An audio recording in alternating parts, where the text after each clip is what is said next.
इतने पूजा करने के बाद, हर प्रकार के भोग लगाने के बाद भी आखिर घर में समृद्धि नहीं आती और दिन प्रतिदिन दरिद्रता बढ़ता जा रहा है। बीमारियों ने घर में डेरा जमा रखा है। आखिर ऐसा कौन सा गलती के कारण ये होता है और क्या करके हम उससे बच सकते हैं? तो चलिए जानते हैं। जिस प्रकार हर काम करने के लिए एक विधि होती है, तरीका होता है, उसी प्रकार पूजा की भी विधियाँ होती हैं। हर क्षेत्र की तरह पूजा का क्षेत्र भी उतना ही व्यापक है। तो हिंदू भजन, कीर्तन, मंत्रोच्चारण, हवन आदि के द्वारा अपने इष्ट देव को मनाने, खुश करने की अलग अलग पद्धतियाँ अपनाते हैं। इन्हीं पद्धतियों को पूजा पद्धति कहा जाता है। जिस प्रकार गलत तरीके से किया गया कोई भी कार्य फलदायी नहीं होता, उसी प्रकार से कुछ विधियाँ गलत तरीके से अपनाई जाएं तो पूजा निष्फल हो जाती हैं।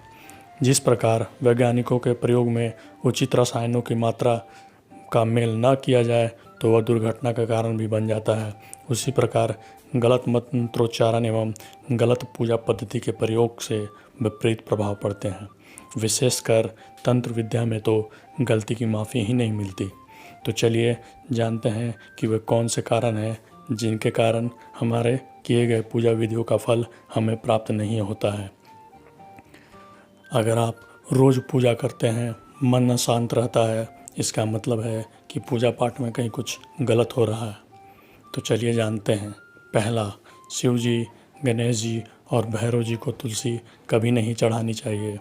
दूसरा, तुलसी का पत्ता बिना स्नान किए नहीं तोड़ना चाहिए। शास्त्रों के अनुसार यदि कोई व्यक्ति बिना नहाए ही तुलसी के पत्ते को तोड़ता है तो पूजन में ऐसे पत्ते को भगवान स्वीकार नहीं करते हैं। तीसरा, तुलसी के पत्तों को 11 दिन तक बासी नहीं माना जाता है। इसकी पत्तियों को हर रोज़ जल छिड़क कर पुनः भगवान को अर्पित किया जा सकता है। चौथा, रविवार, एकादशी, द्वादशी, संक्रांति तथा संध्या काल में तुलसी के पत्ते को कभी नहीं तोड़ना चाहिए। पांचवा, सूर्यदेव को शंख के जल से अर्घ्य नहीं देना चाहिए। छठा, दुर्वा, एक प्रकार का घास जो रविवार को कभी नहीं तोड़नी चाहिए। सातवां, बुधवार और रविवार को पीपल के वृक्ष में जल अर्पित नहीं करना चाहिए। आठवां, प्लास्टिक की बोतल में किसी अपवित्र धातु के बर्तन में गंगा जल को कभी नहीं रखना चाहिए।